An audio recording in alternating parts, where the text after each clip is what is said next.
So today I'm off to the Isle of May.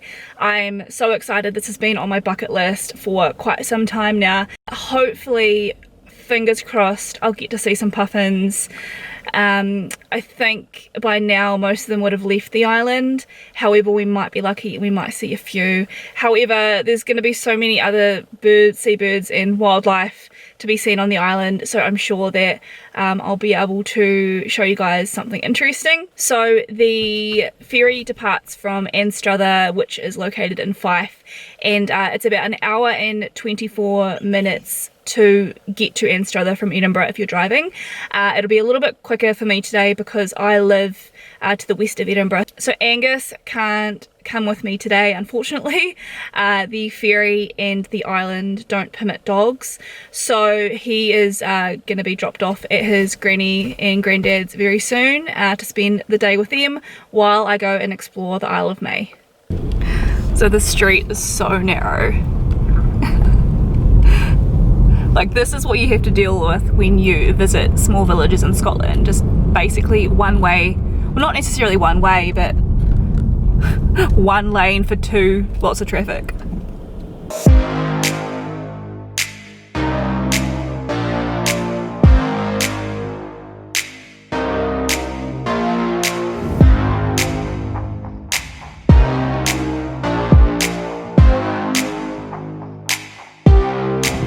So I've just arrived in Anstruther.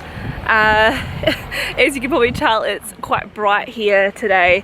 It's really cloudy, but it's still, the sun is still peeking through the clouds, so it's quite harsh, so that's why I'm kind of squinting. There's very little wind today, which is great. It's about 17 degrees, which is a lot to ask for in Scotland, so I'm really happy with how the weather's turned out. It's still really cloudy, and I'll show you my view in a second. So hopefully we'll get some good views of the island from the ferry, but the cloud is meant to clear in a couple of hours, so fingers crossed I can get some good shots. So parking is only £1.20 for the day, which is fantastic, but the machine doesn't give you change, so make sure you bring the correct change with you. So I'm just standing outside Anstruther Fish Bar, which was actually voted one of the best fish and chip shop restaurants in the UK. Prince Charles and Camilla have actually been to this chippy in Scotland, and as well as a few other famous faces. So I've actually already been here before and I've had fish and chips here and they were really, really good. However, I wouldn't say they are quite the best, but it's still worth a try, definitely.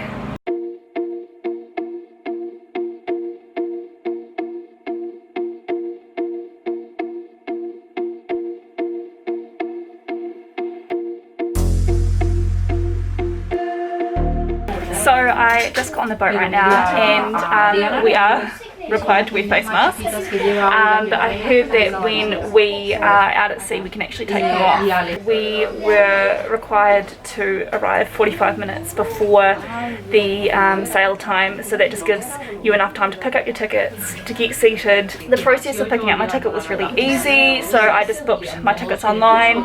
You show up, you give your name at the ticket station, which is basically next to the boat, and then you're pre-seated, so they let you on one by one.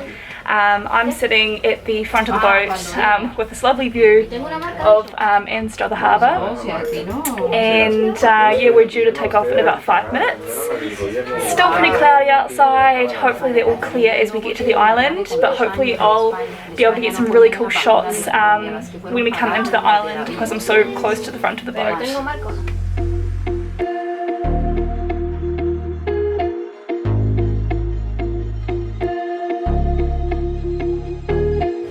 Definitely a good idea to bring a jacket, because when the boat gets going the wind picks up and it is quite cold. Back on shore it was about 17 degrees and I was in a t-shirt and sweating, and I just had to put another 2 layers on, so definitely pack a warm jacket if you're planning on going to Isle of May.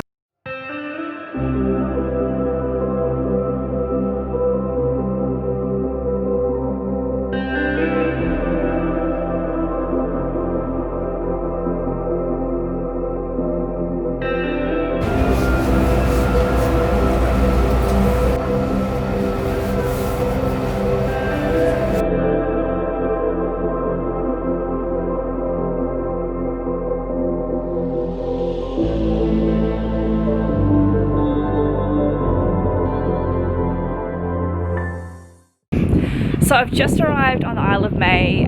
We had a really smooth trip across the sea, and as soon as we arrived and got off the boat, there was a few seals that were playing in the shore, which was really, really fun to watch. So I'm just going to go for a walk around the island and just see what kind of bird life I can spot, and see some of the ancient attractions on the island itself. The Isle of May is located 5 miles off the coast of Fife in the Firth of Forth. The island is less than 2 kilometres long and can easily be explored in a couple of hours. Vikings, monks and smugglers have all made use of this island. During summer, the Isle of May is home to up to 200,000 nesting seabirds, including kittiwakes, shags, guillemots and the comical puffin.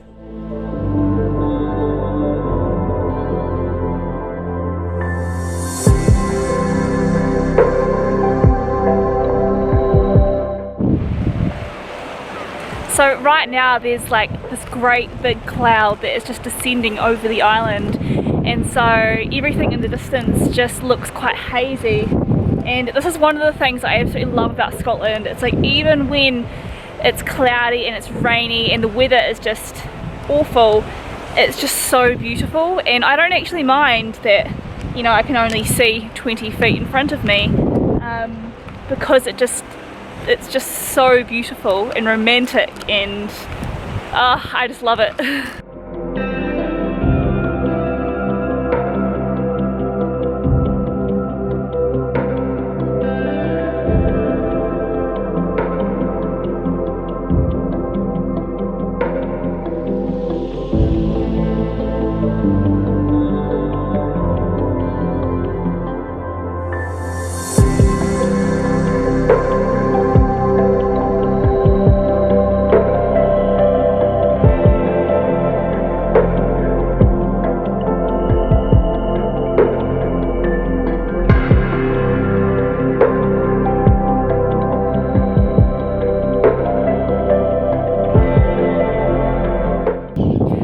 So now I'm a little bit closer to the main lighthouse here. As you can see, it's still a bit foggy.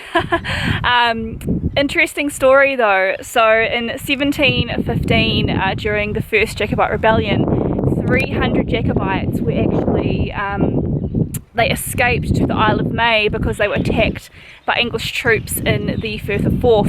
So they escaped to the Isle of May, and they ended up staying here for 8 days until they were rescued by a boat and then taken back to mainland Scotland.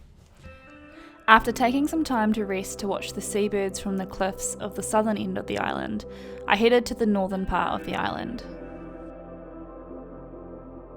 The most prominent feature of the north end of the island is the North Horn, which is located on Rona. Rona is a protected area used for research only, so you cannot walk here. However, you can admire the North Horn from afar.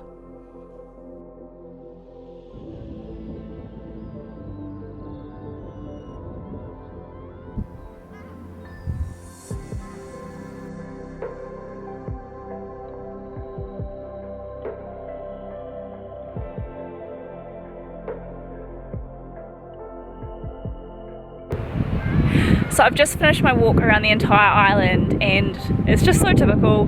As soon as I'm about to get on the boat and leave to go back to the mainland, the sun comes out, and it's actually, if you can just see in the background, the weather is fantastic right about now. But hey, it's Scotland, you can never count on the weather. However, I've had an absolutely fantastic time on the Isle of May, and I highly recommend that if you get the chance to, definitely visit.